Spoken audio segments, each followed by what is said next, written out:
حضرت امام زین العابدین علیہ السلام فرماتے ہیں کہ زبان کا حق یہ ہے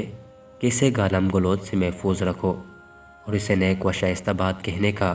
عادی بناؤ،